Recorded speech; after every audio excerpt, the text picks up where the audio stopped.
Yonapot Kivanok. Mais tu parles très bien le hongrois. Oui. Bravo.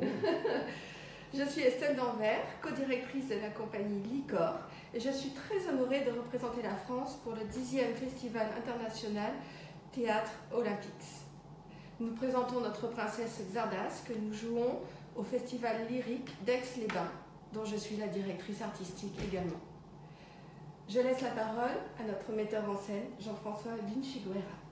Merci Estelle. Alors je suis le co-directeur aussi de la compagnie Licor, puisque nous avons la direction artistique tous les deux de cette compagnie. Et effectivement, c'est un grand honneur et je dirais même une aventure lyrique que de venir à Budapest à votre invitation donc, pour jouer cette princesse Xardas. Cette princesse Xardas qui est un ouvrage, certes une opérette, alors on dit que l'opérette c'est un petit opéra et c'est vrai que l'opérette demande autant d'exigences que pour l'opéra car il faut d'excellents chanteurs, il faut que ces chanteurs soient d'excellents comédiens, qu'ils sachent également danser. Nous avons un ballet avec nous puisque Estelle est aussi une chorégraphe de renom et qui signe la chorégraphie du spectacle.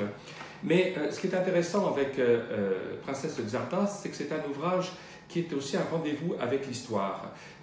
Bien évidemment, la musique est sublime, c'est le grand compositeur Kálmán, ce n'est pas à vous que nous allons l'apprendre, c'est des rythmes endiablés de Xardas, des mélodies tziganes, mais au-delà de tout ça, c'est une histoire qui est vraiment rendez-vous avec l'histoire avec un grand H, puisque nous sommes à la veille donc, de la guerre de 14-18, cette guerre qui malheureusement a fait des milliers de victimes dans toute l'Europe.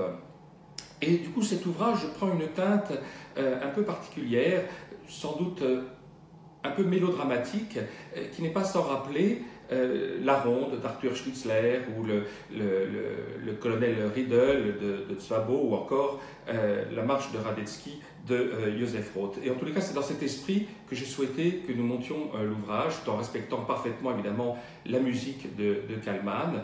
Et avec de merveilleux artistes, nous avons Herminie Blondet dans le rôle de Silva Maresco, qui est une superbe soprano, qui a eu un grand succès cette année avec la Traviata en France, F. Coquart, Philippe Do, Philippe Hermelier, Yvan Réberol, Estelle et moi-même qui faisons une apparition quasi, je dirais, hitchcockienne.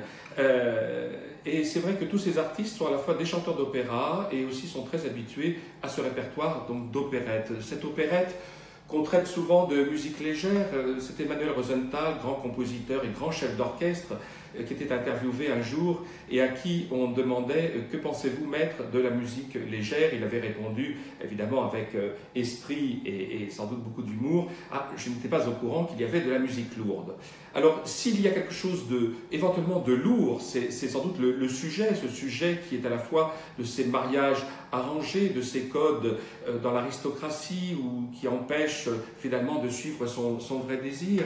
Mais c'est aussi un ouvrage qui pour moi marque d'une certaine manière, et c'est d'actualité aujourd'hui, une sorte de power girl, puisque les femmes ont quand même une importance et surtout une intelligence, je dirais, dans cet ouvrage.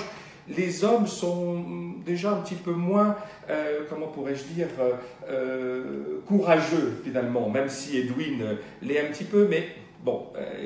je crois que c'est vraiment les femmes qui ont en tous les cas le dessus dans cet ouvrage et c'est surtout aussi un grand ouvrage de liberté car finalement chacun comprend que l'amour apporte cette liberté comme la musique qui est notre langage universel qui permet justement de pouvoir ainsi se rencontrer à Budapest et d'avoir ces différentes compagnies qui interprètent cette princesse Xardas et c'est encore une fois pour nous vraiment un honneur et aussi sans doute aurons-nous extrêmement le trac le 10 juin au soir d'interpréter donc devant le public hongrois cette princesse Xardas qui est un ouvrage qui a connu un grand succès dans les années 50-60 en France grâce au couple Paulette Merval et Marcel Merkès qui l'ont joué des centaines de représentations.